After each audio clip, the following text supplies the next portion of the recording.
Hello, how are you guys doing? It is almost midnight. Yeah, oh, it's midnight exactly. And I'm gonna drive around and do a little vlogging. And then I am gonna go up to the casino and meet my good friend Valerie. Because I went up there the other night to meet her and then she didn't end up coming. I didn't stay there very long because she ended up falling asleep. So it's funny because I was texting her and I said, now if you're watching my videos, I think we should all start putting on chapstick or lip plumper or whatever you use, lipstick, at the same exact time in the video at the beginning. It just makes me feel a little bit more glamorous. We texted each other, like, I texted her, I was like, hey, like, are you going to the casino tonight? And she texted me and she was like, because I was just kind of, listen, I had cabin fever today. I sat around the house all day long and all I did was film videos and sat on the porch and read. It was really nice. I'm kind of in this reading slump right now, though. Like, I read a couple pages of book and then I go grab another book and then I go grab another book. And other than this book that I talked about in my Peterisms video today, I'm just really having a hard time getting into any books. So, but, she was like, oh my God, I was just about to text you. Are you going to go? And I said, well, if you're going to go, I'll go if you go. And she's like, yeah, I'm going to go. I don't like to go unless there's people there that I know. And the last time that I went, my friend Lori was there, but she was playing with her husband. And so I talked to them for a little bit, but I just didn't stay. I was like, I'm not going to stay if there's nobody here. It's funny because,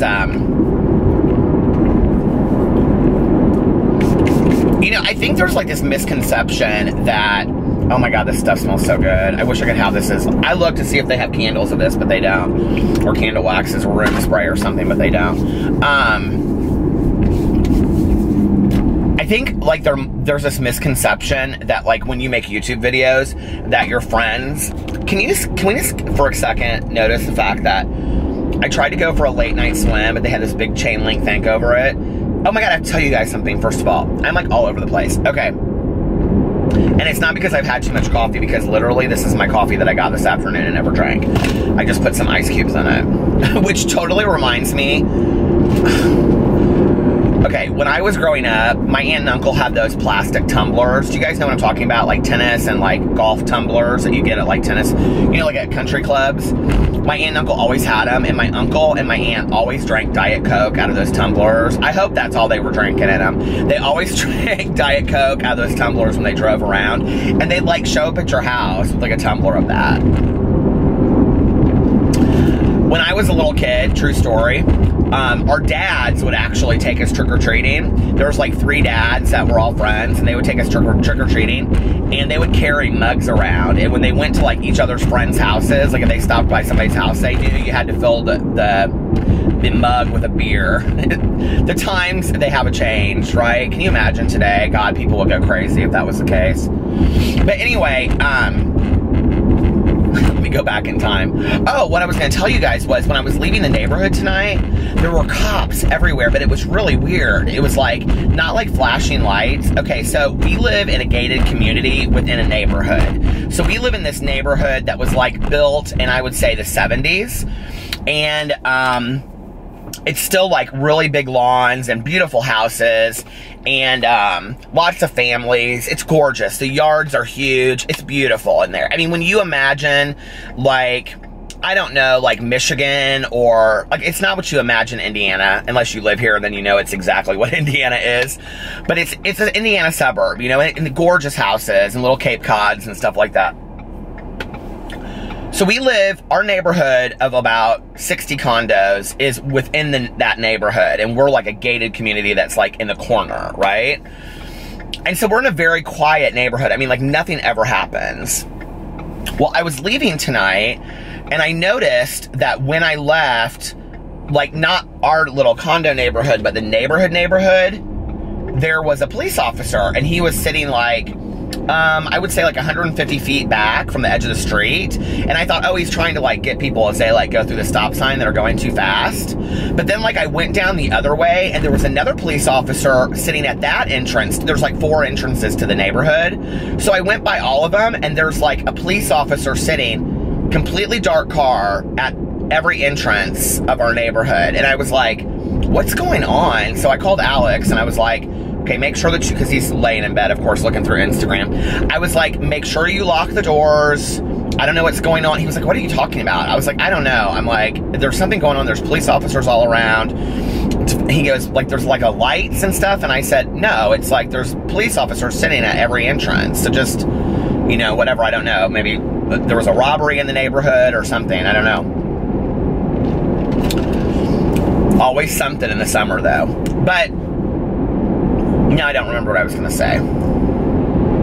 Oh, my friend Valerie. Okay, so I think there's this, she always gets a kick when I talk out, she always gets a kick out of me talking about her in videos. I think there's this misconception that, like, when you make YouTube videos, all your friends and family watch your videos. That's not true whatsoever. Like, Alex and Tanya never watch my videos. The only time that Alex will watch a video, and he really doesn't watch the videos, I mean, he does, but he really just reads the comments, or is if he's in the video, because he wants to kind of see what people say, I think. And then, like, Tanya will watch them if she's in them sometimes, but she doesn't even read the comments. Melissa will watch them and read for the comments if she's in them, or if it's something that she knows that, like, I'm really excited about. But other than that, like, nobody really watches my videos. Okay, now, my vlog, I can tell you, none of my friends and family watch. None of them. Except for my good friend Valerie and my good friend Susan. And Susan said she listens to them while she's at work.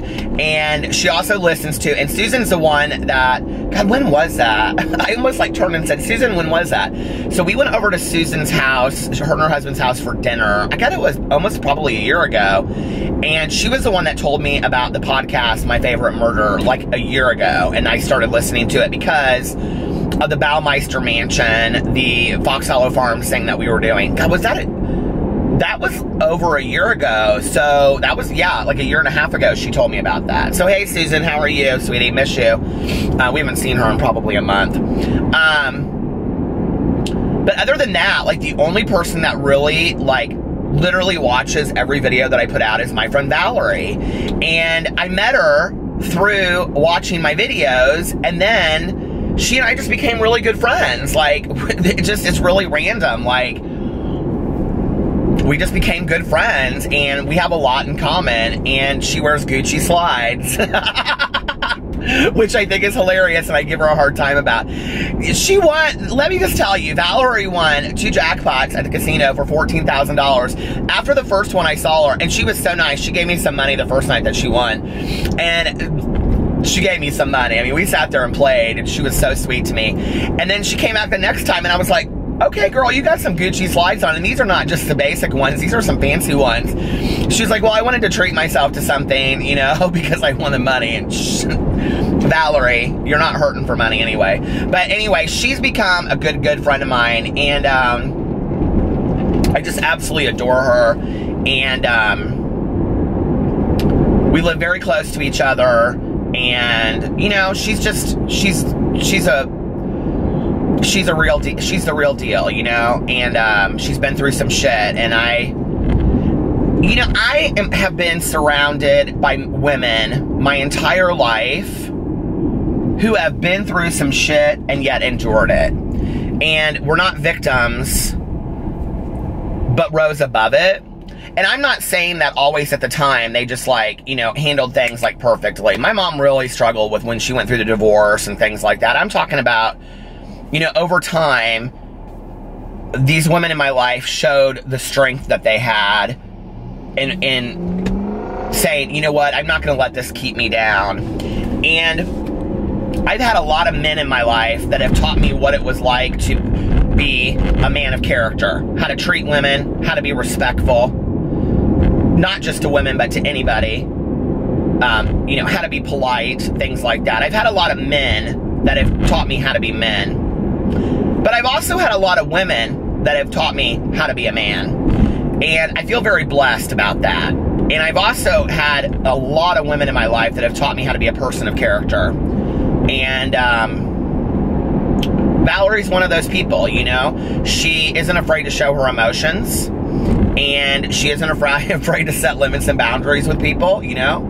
And she's also hilarious and fun, and she is a phenomenal mother, and I respect her, and I love you, Valerie, so I just wanted to say that. But anyway, I'll be seeing her in a little bit, so I can tell her all those things. But we don't. You know, like, when we're with people, do you say that to your friends? Like, recently, Tanya and I, because, you know, years go by and we don't say these things to each other, recently, like, because we've lost a lot of people in our life, Tanya and I have lost a lot of people in our lives, you know? A lot.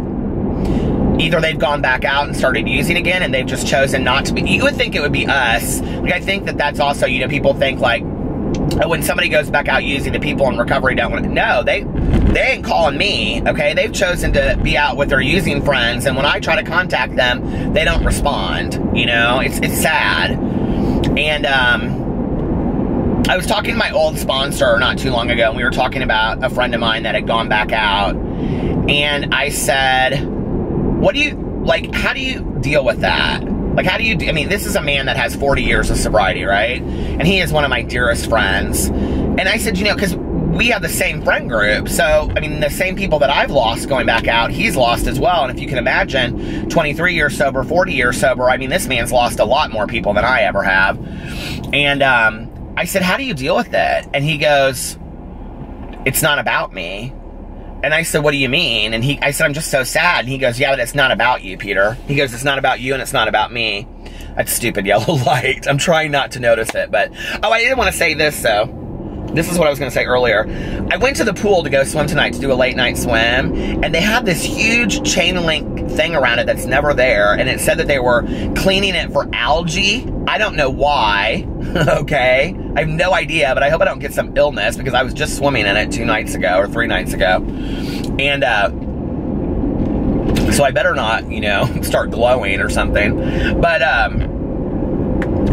I couldn't go swimming, so I came back, and I knew that I was wanting to go to the casino with Valerie, and I wanted to kind of look nice for once, and not just I'm trying to get away from always wearing a hat. I love hats, but I'm trying to, like, do my hair and feel better about myself. I mean, you know, kind of shishi it up a little bit, bougie it up a little. I think that we can all bougie it up a little bit. I might want to get me a Chanel bag. I might want to get me a Givenchy messenger bag, and no, I'm joking. I mean, I would, don't get me wrong, but I don't have that kind of money, and even if I did, I'd have a real hard time buying it. Although I did just buy a bunch of that Artist shaving cream, because I was like, you know what, you don't ever buy anything just for you, so I bought that. But anyway, and then I'm done, because I had to get my car part, and then I went to the Meijer the other night and bought just random shit, and then I bought shaving cream, so I'm done buying for a while. Anyway,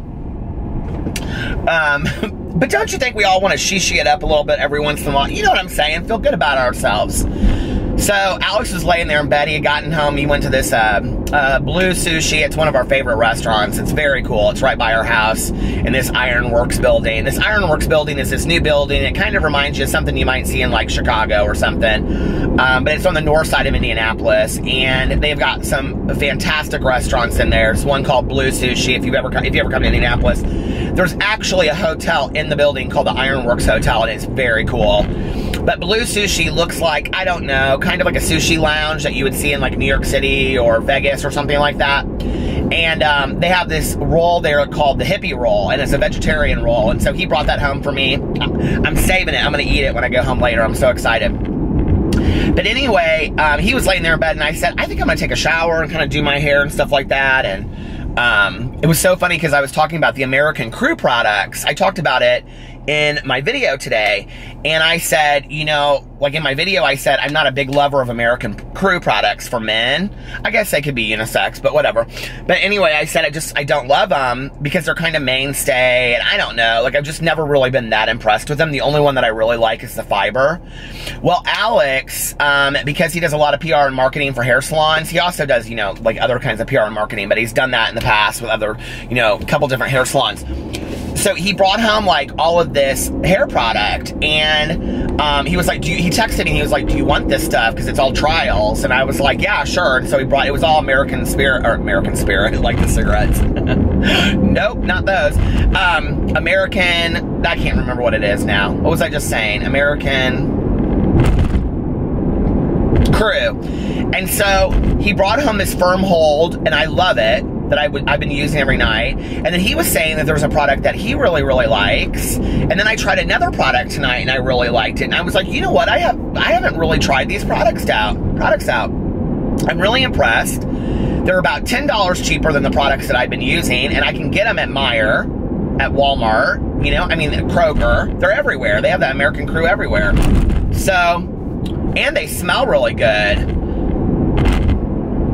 See, just because you have expensive stuff doesn't make it better. I'm a clearance shopper all the way. Okay, I don't have to have the most expensive stuff. Now, I'm not saying I turn it down, but anyway,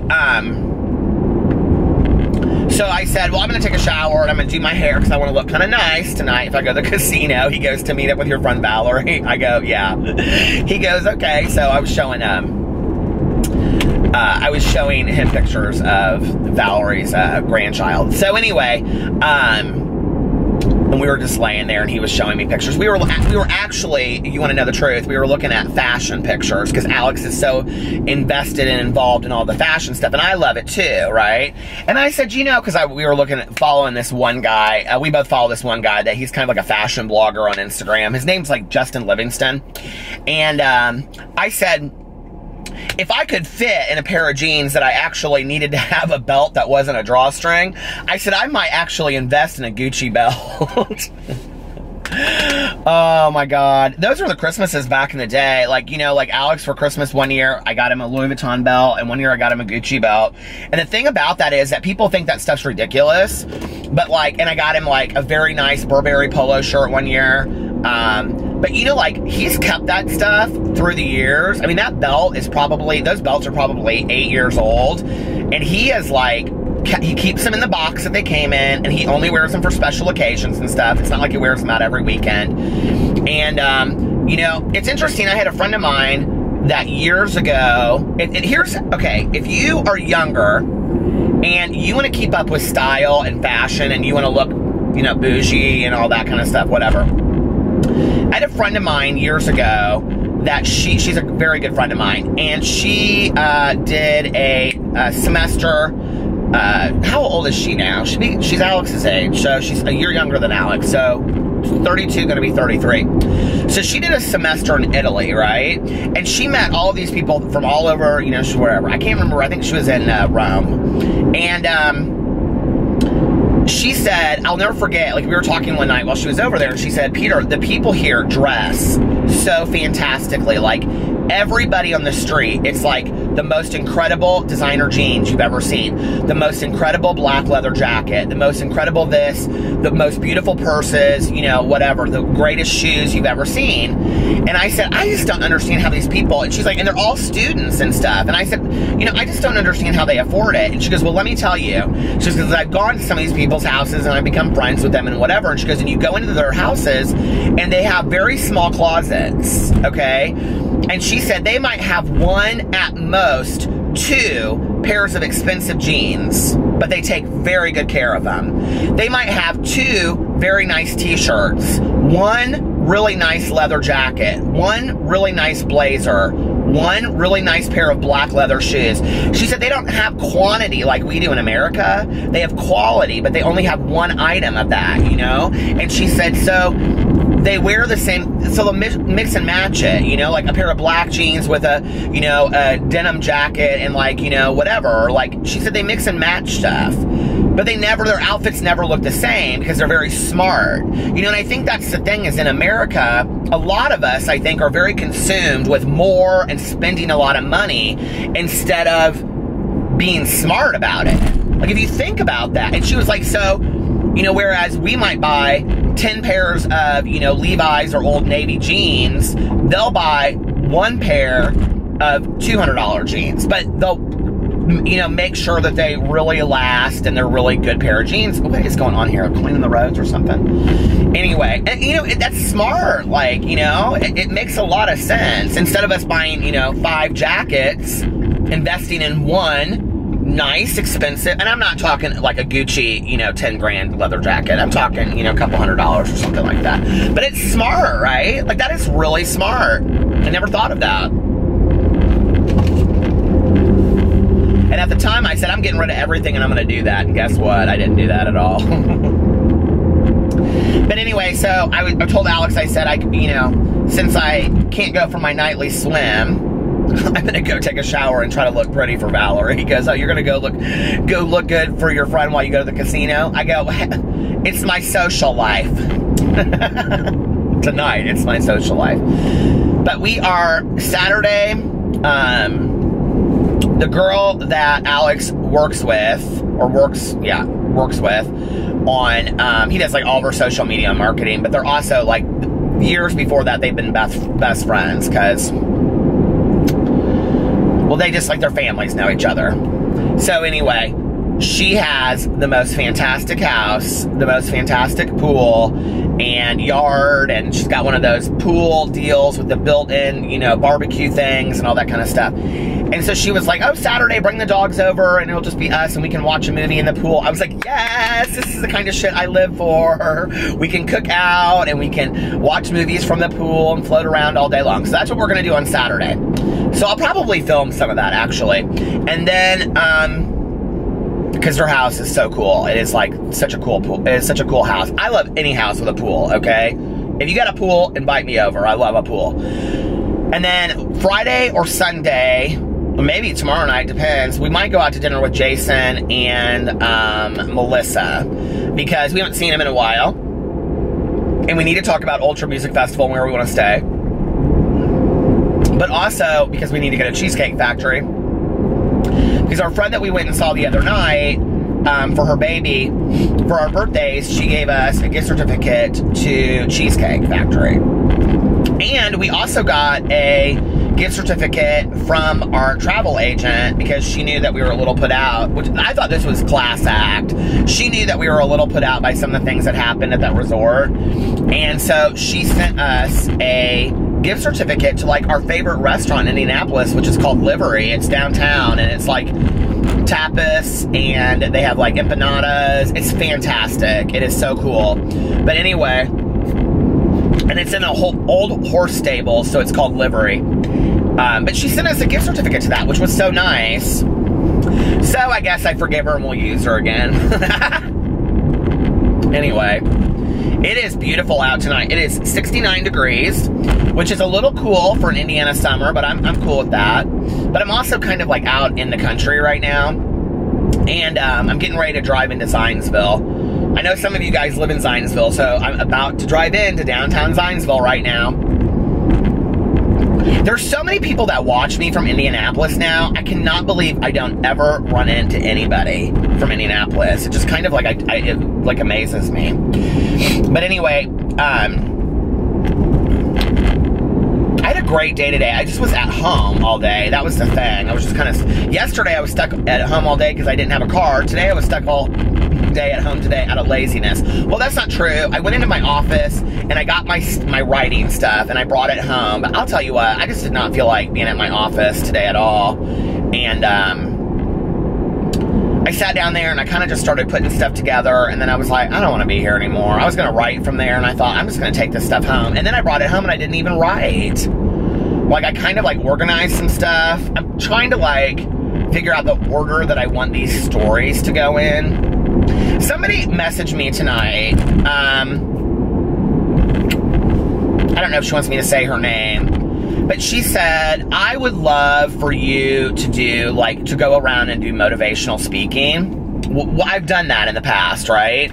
But she was talking about on a different level. You know, if I had, like, people always are like, what's your long-term plan with YouTube? If you could do anything with YouTube, what would it be? And, you know, honestly, it really, I love my main channel. It's so fun. Like that video that I did today over there, if you didn't get a chance to go see my video about Jeffree Star and Manny Mua and the Norvina palette, go watch it alone, because I had so much fun just making that video. It really wasn't about what it was about. I just had so much fun making it. So I love that channel for the fun factor, and also to kind of get to the bottom of some things and like opinions that I have about pop culture. But really, and BookTube is just my passion, because I love to read. So that's my channel for my passion, like what I love to, you know, and do in my private time. But my Peterson's channel and my vlog are really where my heart and soul is. And, you know, I'm working on this book about my childhood. that I really want there to be some life lessons that come out of it. And I would love to go, you know, and I'm not talking about doing a book signing or any of that kind of stuff. I'm talking about doing, like, motivational speaking, you know, in, like, I don't know, different places. That would be a dream of mine, to be able to do that. I would love to do that. You know, I've really been able to overcome my social anxiety in the last 2 years by doing YouTube. I think I would feel really comfortable doing that. I would enjoy that so much, but I really, to be honest with you, I have no idea how to even get started. And, oh, it just stopped. Okay, I'm back. I was, like, trying to keep it in my mind what I was talking about before I stopped. I was telling something, I don't remember what it was. Oh well. I'll look at it and then I'll talk about it tomorrow if I remember.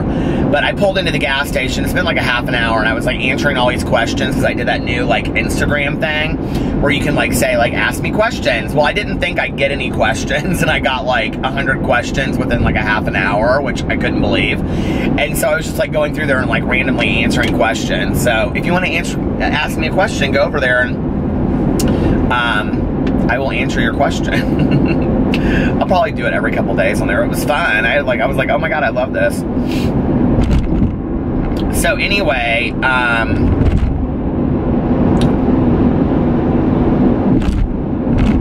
yeah, I don't remember what I was talking about. What was I talking about?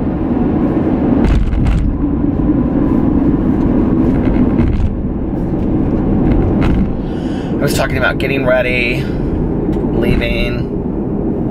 I guess it doesn't really matter, does it?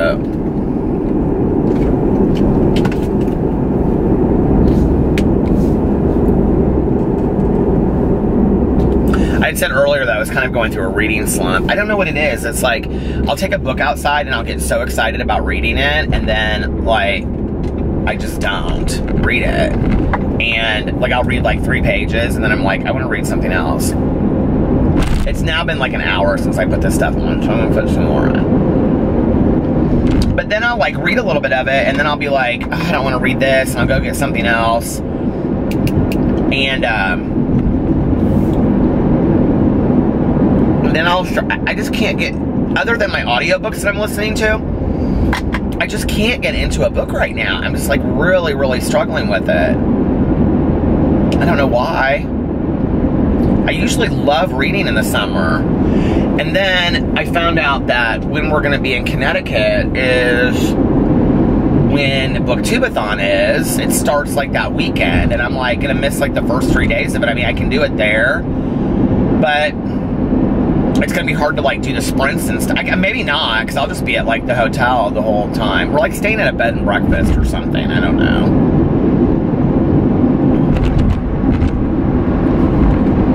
Going on. There's all this traffic and construction tonight. There's police officers everywhere. This coffee, I think, is kind of making my stomach hurt this late at night.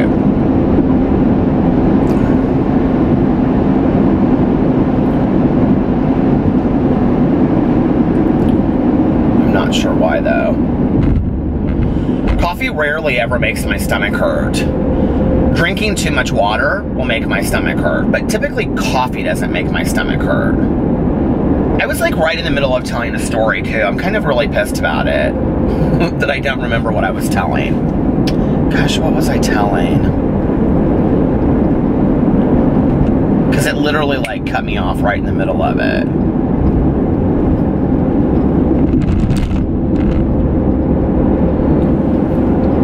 I think I'm gonna pull off here and go into the gas station and fast forward to my video and see what I was talking about, because it was something that I wanted to talk about.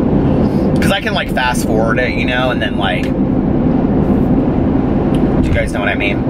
I can go back and I can like fast forward on the camera and I can like talk about whatever it was.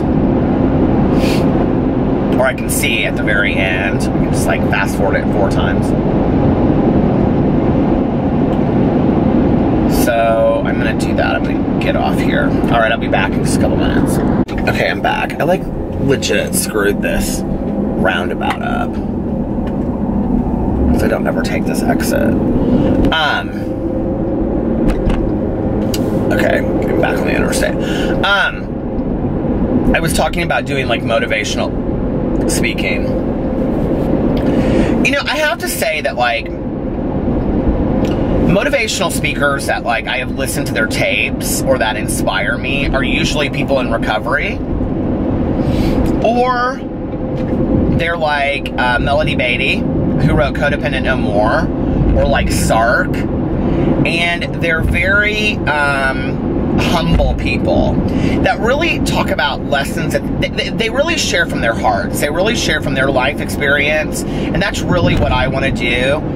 I would never want to be like one of these motivational speakers, like, no offense, like, I know, like, Anthony Robbins and people like that, like, people love him, but, like, he really, to be honest with you, kind of turns me off. That whole, like, you know, like, I have so much confidence, there's nothing I can, I don't know, that's just, it's not attractive to me in listening to somebody. I relate so much more when somebody, like, shares their life experience. You know, when I think in my life about, like, who I've learned the most from, it's interesting because it's like teachers and mentors in my life have been random people that have said things to me or shared experiences of their life that, you know, like with my sponsor that I was sharing, you know, my old sponsor, when I was saying that, you know, he said, oh, I didn't even finish that story about what he said. Well, anyway, I would love to do motivational speaking. I have absolutely no idea how to get into it. I have no idea, like, where to even start with that. I mean, somebody was like, you need to get a PR agent and do this. And I thought it was, you know, great advice, but I was like, okay, well, how would I do that? And I would love to share my story, you know, or share parts of my story, or do motivational speaking about how to turn your wounds into wisdom and live your best life possible and remain teachable. I would actually love to do an entire series on remaining teachable and how to do that and how to use that as a platform to live your best life possible. Because I think that when you surrender to this idea that you're never going to be the best, okay? You're never going to be perfect. So if you're not, then you have to kind of surrender to the idea of remaining teachable your entire life, right? Because then what you look at is that your whole life is a learning experience. That everything that we're here for, everything that happens to us can be a it can't... Not that it has to be, but that it can be a learning experience. You can learn from everything that happens in your life. Take the smallest thing that happened today to the greatest thing that happened today. You know what I mean? Anything can be a learning experience. I'm like trying to come up with an example, but you know, like me just like sitting around the house today, okay? Like I had a fun day today. Well, what I learned from that experience was that sometimes I need to take care of myself by just relaxing and being present. And the other thing I learned was, you know, that I don't always have to push myself and be this incredible version of myself on a daily basis. Like sometimes it's okay just to be, you know? But then the other thing that I learned from that too is that each day that we have is a chance to fill it up with as much as we possibly can. So there's like different lessons that I've learned just in today by sitting around the house. Do you know what I mean? But I also realized today how much I love just being at home. You know, I do love so much. I'm such a homebody. I love being at home so much. And so,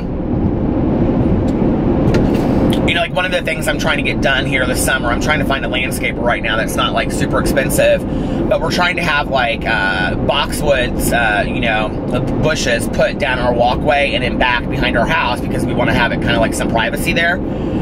And I was thinking about that, and then I was like in the bathroom today earlier, like our downstairs bathroom, I was like putting some toilet paper away and stuff like that, because whenever we get toilet paper, and I didn't go to Costco, which I should have, I just bought it at the grocery store. But we like put it underneath you guys do that, underneath the sink. So anyway, store it underneath there. And I was like, you know, I think the first thing I want to do in the house is the bathroom. Like Alex and I both kind of talked about that. And, you know, and so to some degree it's kind of nesting. And I'm a believer that when you get very comfortable at a point in your life, that's when you start nesting, you know. So anyway, but teachers and mentors come to me in very strange ways. It's never who I expect it to be, you know? And when I was talking to my old sponsor and I was saying to him, we have a friend in common that went back out. We have two friends of ours that went back out and started using again. And I said to him, I said, like, you know, like, how do you deal with that? And he said, it isn't about me. I'm not in that. You know what I mean? Like, he didn't say it like that. But he said, Peter, he goes, does it have anything to do with me, you know?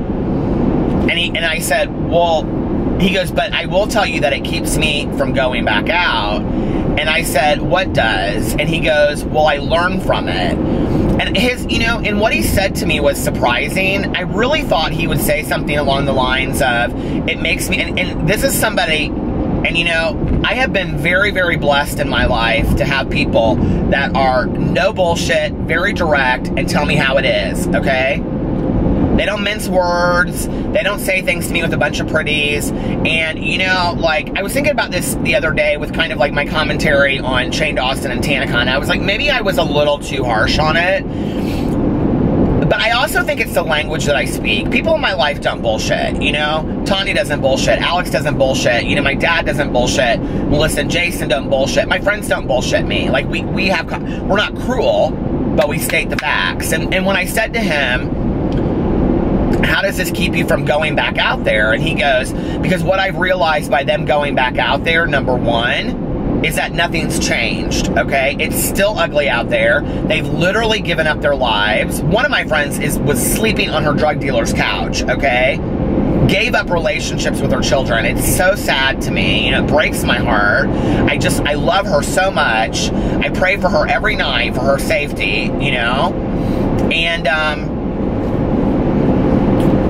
And this is the same sponsor that I used to say to, you know, like when he would say, when people pray for people that go back out to come back into recovery, he goes, I'm not God. I don't pray for that. And I said, what do you mean? And he said, I don't pray for that. I don't know what God's plan is for those people. Maybe their plan isn't for those people to come back in. Maybe their plan is for them to go to some church and find it, or, you know, I don't know. He goes, I don't know what their plan is. I'm not God, you know. I plan for their well-being. I plan for their safety. And so I do the same thing, you know, and it's really, really hard when you've spent 20 years of your life, 20 fucking years with your life, you know.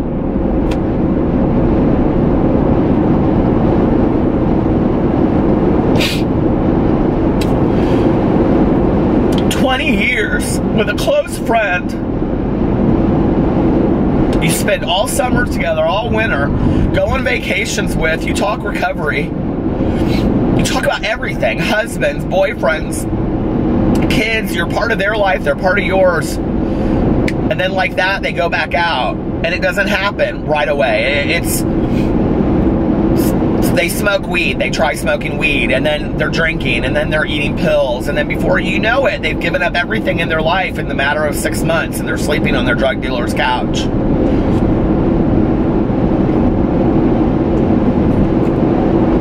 But I can't do anything about that. That's their journey, you know?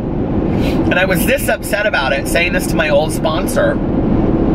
And he said this is what keeps me from going back out there, because see, he goes, I think it's disrespectful to my higher power, and it's disrespectful to my friends in recovery. And he said, recovery is a gift. Don't ever squander it. Don't give it away. It's disrespectful. It's spitting in the face of what's been given to you. Because some people will never, ever be introduced to recovery. They'll die in the disease of addiction, you know?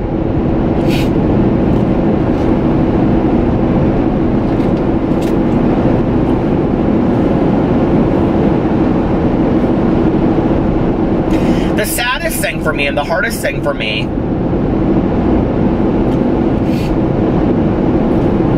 is talking to these friends, which I rarely do, but when I do, and you ask them questions, you know, they're like,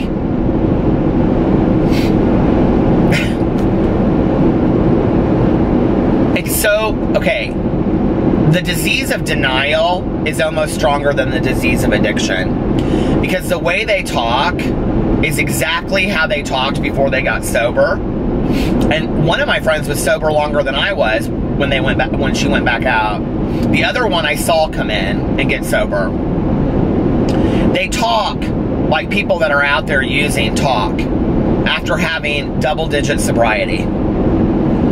Oh, it's not that big of a deal. You don't know what it's like. I don't need those 12-step meetings. I don't need that. Those people didn't care about me anyway. You know, those meetings don't work. They say all the stuff that they would have scoffed at for 20 years.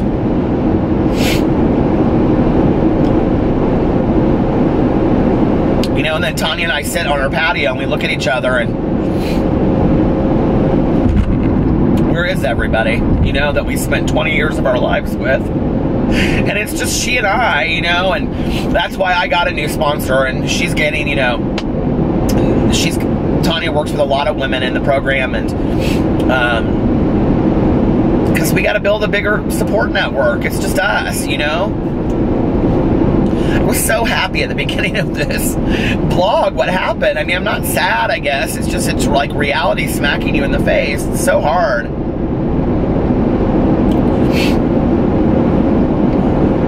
I had this friend of mine when I got sober. She and I got sober together. She actually called me in treatment. We were very, very good friends, and she was very successful.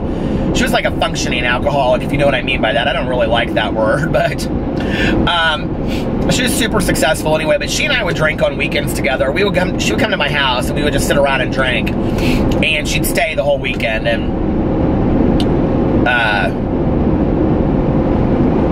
she called me in treatment on New Year's Eve, and she was drunk, and I said, "You do realize you're calling me in treatment drunk, right?" Her sobriety date is January 1st. I wouldn't be here today if it wasn't for her. We went to meetings together constantly, and we haven't talked in a long time. She lives in another part of the country now, but and our lives just kind of separated, and she's still sober today, and we went everywhere together. I mean, we went to so many meetings, and I wouldn't be here today if it wasn't for her. And she was dating this guy.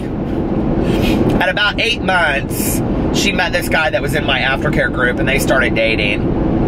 And he went back out and started smoking crack. And I'll never forget, she was sitting in the passenger seat. It might have been more like a year, because I had a car at that point. She was sitting in the passenger seat of my car, and I'll never forget, she just started kicking the thing and crying, and she said, the thing that sucks so much about sobriety is you still have all of those feelings, but you don't have any way to numb them. You just have to work through them and talk about them.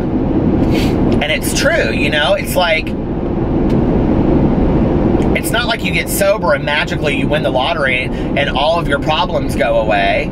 You know, it's like you get sober and you have to deal with shit in a healthy way.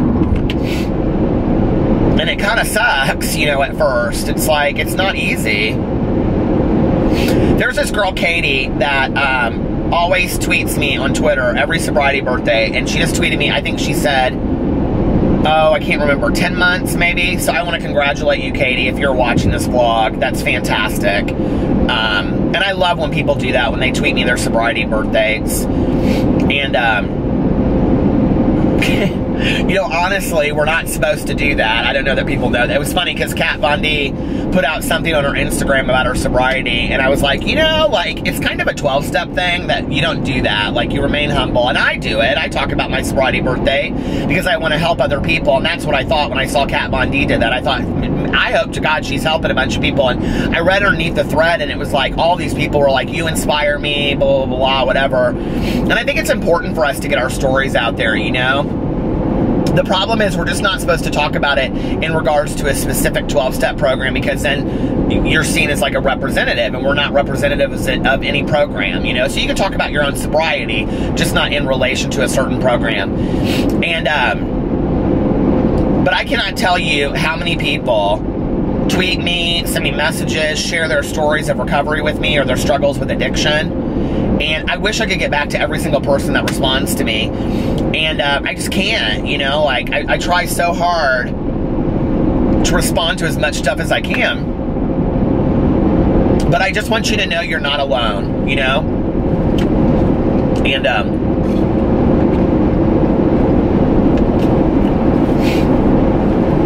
I actually got this message from somebody today, and I'm gonna make a video about it on my Peterson's channel, but she said, could you make a video about if you're in a relationship that's toxic with somebody that's an alcoholic, but you don't want to leave, what do you do? And I was like, damn, I mean, that is not a question. That is the question, you know? Like, that is almost every relationship out there with an addict or an alcoholic. Nobody wants to leave. And if they're a family member of yours, you can't leave, you know? I've never met somebody that is married or dating an addict or an alcoholic that says, I want to leave. Unless it is so bad. And then they don't even have to ask the question because they've already left. No, we see the good in that person. We want to stay with them. We don't want to leave. We want them to get better, you know? And that's where this is not a bad person getting good. It is a sick person getting well. And so what I would tell you is to go to a 12-step program for friends and family members of alcoholics and addicts, such as Al-Anon or Nar-Anon. Work your own program as a person that is affected. Read the book Codependent No More by Melody Beatty. Read the book Codependent No More by Melody Beatty. Read the book Codependent No More by Melody Beatty. I'm telling you, read it, okay? It will change your life. But I'm going to talk more about that. I think I'm going to do that video tomorrow. Because I think it's the question. You know, like, if you've ever dated an alcoholic or an addict or been married to one, you don't want to leave. You just want them to get better, you know? And to some degree, the disease of addiction holds you hostage. That person isn't holding you hostage. The disease is holding you hostage, and you know that, right? At least that's how it feels. If they would just change. And the thing is that we say, if they would just love me enough, they would change. Well, this doesn't have anything to do with anybody loving you enough. This has everything to do with somebody being in their own active addiction, okay? It has nothing to do with love. When I was in my own active addiction, nobody could love me enough, and I couldn't love anybody enough to change. I just couldn't. I couldn't see the forest through the trees. I just didn't see it for what it was. I was stuck in my own active addiction, my own chaos, my own toxicity. I was damaging to everyone around me. I couldn't see it. Don't fool yourself into believing that if you love them enough, they'll change. There is no amount of love that you can love somebody into changing, okay? They have to change because they want to change. We have to set boundaries and limits for these people, healthy boundaries and limits, because we love them and approach them with compassion and kindness and love and tolerance. But don't fool yourself into thinking if they really loved me, they would change. It's not that easy. It's not. And the American Medical Association says it's a disease, and I believe that. And I don't really care if people out there don't believe that, because it doesn't change anything for me that I still have this disease. And it acts very real like a disease inside my system, even at 23 years and a half sober, you know? And I'm telling you right now, I loved everybody around me. I just wanted them off my ass. Because they'd say, you know, you're drinking. Oh, it just stopped. I was almost getting to the good part and done. Alright, I want to finish this vlog because I'm almost at the casino. And, does my hair look nice? I don't know much about clothes, but my hair. It looks very, like, businessman tonight, doesn't it? But I want to finish this vlog because I'm almost at the casino. And I want to finish what I was saying. There is no amount... Okay, listen. We convince ourselves that if somebody loved us enough, they would love us enough to stop. That's just not the case, okay? And it's not the case when we sit there and we say, I love you so much, why won't you stop for me? If it were that simple, there would be no need for 12-step programs. There would be no need for treatment programs or counselors, on and on and on. Addicts and alcoholics need limits and boundaries. They need to suffer consequences, okay? For me, and I can only speak for myself, the consequences I suffered from drugs and alcohol had to outweigh what it was doing for me. The fun I was having, the numbness it was taking away from me, all of that. It had to outweigh that. So that when I looked at my addiction, I looked at my disease, I could say, the consequences are greater than anything I am benefiting from this. And I had to see that clean. I had to see it, well, not clean, but I had to see it dry, you know, with no drugs or alcohol in my system. Which means I had to get this shit out of my system first, and then see that the consequences outweighed the benefits. And then I still had to do a lot of really hard work. It wasn't easy at all, you know? And only then could I start seeing, because I was in such this cloud, this fog of insanity, only then could I start seeing, wow, people really care about me enough to say things to me and do things for me to love me, you know, like my family and like one or two friends of mine, because the rest of my friends, I think, didn't know what to do, or they were using just as much as I was. So I'm just saying that because I hope that alleviates you a little bit from thinking that if your partner loved you enough, you could do something that they would do something. It doesn't have anything it's not about their quality of love for you. But please go read Codependent No More by Melody Beatty. Please get involved in a 12-step program for friends and family members of alcoholics and addicts. You don't have to be alone. There are millions of people like you around the world, millions and millions of people. For every addict and alcoholic, they touch at least, you know, I think it's the saying is for every addict and alcoholic, there's at least 10 people in their lives that they affect directly. So, you know, I mean, the numbers of alcoholics and addicts in recovery in the world is crazy. So when you multiply that, you're talking about, you know, tens upon tens upon tens upon millions of people affected by addiction in our world, you know? Anyway, all right, you guys, I love you. I get off here and go to the casino. I love you, and I will see you tomorrow. Bye.